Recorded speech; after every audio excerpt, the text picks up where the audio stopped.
Welcome to Prabhavas kitchen. Friends, இன்றைக்கி ரொம்ப டேஸ்டியான ஜூஸியான தேங்காய் பால் பணியாரம் செய்ய போகிறோம். இதுக்கு தனியாக மாவு அரைக்க வேண்டிய அவசியம் இல்லை. வீட்டில் இட்லி கரைச்சி வச்சுருக்க மாவுலேயே பணியாரம் செஞ்சு அதில் தேங்காய் பால், கொஞ்சம் சர்க்கரை, ஏலக்காய் பொடி கலந்து ஒரு 5 நிமிஷம் ஊற வச்சோம்னா நல்ல ஜூஸியான டேஸ்டியான தேங்காய் பால் பணியாரம் கிடச்சிடும். சாதாரணமாக வயிற்று புண்ணு, வாய்ப்புண்ணு இருக்கிறவங்க இடியாப்பம், ஆப்பம் தேங்காய் பாலோடு கலந்து சாப்பிடுவாங்க.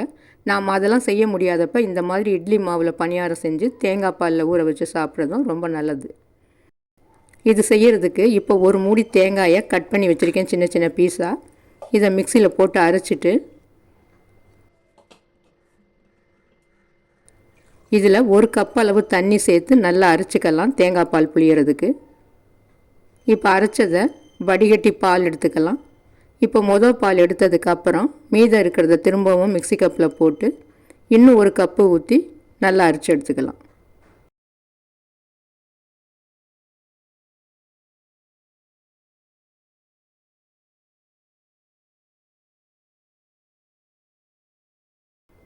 இப்போ அரைச்சதையும் வடிகட்டி எடுத்துக்கலாம்.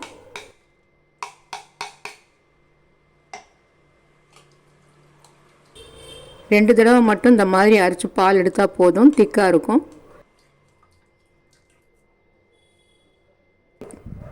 இதை இப்படியே வச்சுட்டு இப்போ ஒரு கிண்ணத்தில் இட்லி மாவு எடுத்துக்கலாம் பணியாரம் செய்கிறதுக்கு.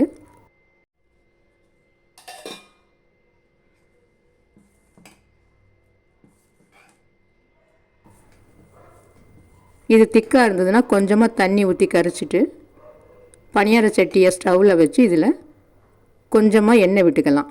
ஒரு 1/4 டீஸ்பூன் அளவு எண்ணெய் விட்டால் போதும்.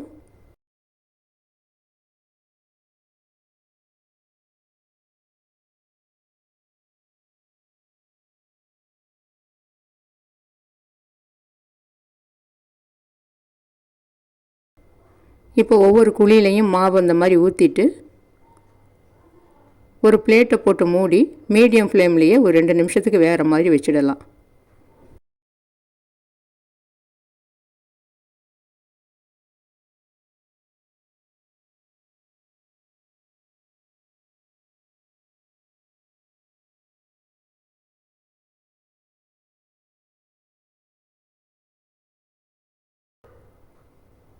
இப்போ பாருங்கள், நல்லா உப்பி வந்திருக்கு. இதை திருப்பி விட்டுக்கலாம்.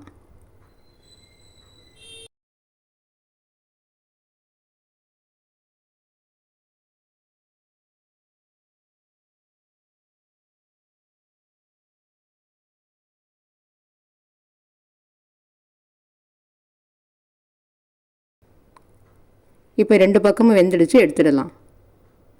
இந்த பணியாரம் பாருங்கள், நல்லா பந்து பந்தாக வருது. இது நான்ஸ்டிக்காக இருக்கிறதுனால இந்த மாதிரி அழகாக ஒட்டாமல் வரும்.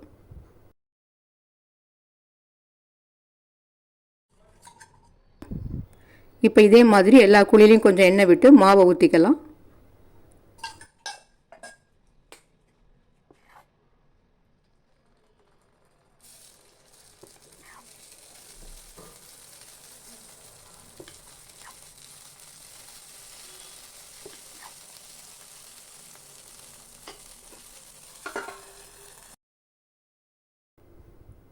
இப்போ இதுவும் நல்லா வெந்துடுச்சு, எடுத்துடலாம்.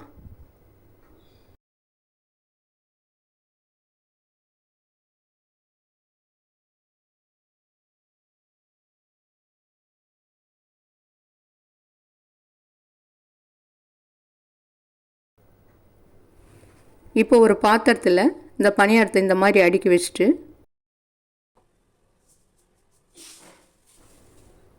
சர்க்கரை தேவையான அளவுக்கு போட்டுக்கலாம். நான் ஒரு 2 டீஸ்பூன் அளவு போடுறேன். இப்போ தேங்காய் பாலை ஊற்றிட்டு கொஞ்சமாக ஏலக்காய் பொடி சேர்த்துக்கலாம்.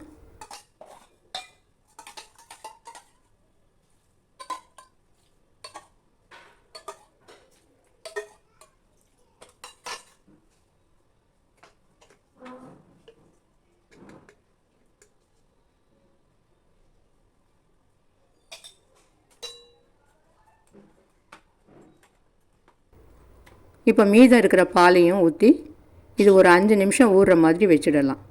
5 நிமிஷத்தில் இது நல்லா ஊறி இருக்கும் பாலில்.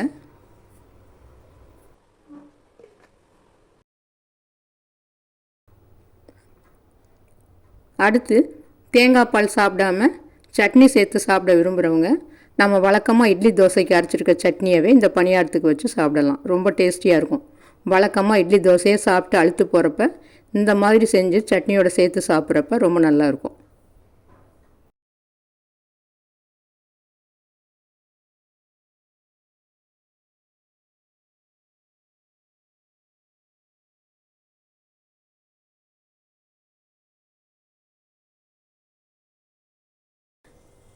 இப்போ 5 நிமிஷம் ஆயிடுச்சு.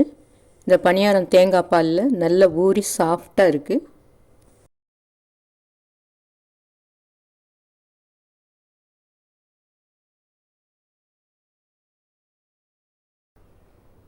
இப்போ பாருங்கள், நல்ல ஜூஸியான பால் பணியாரம் ரெடி ஆகிடுச்சு.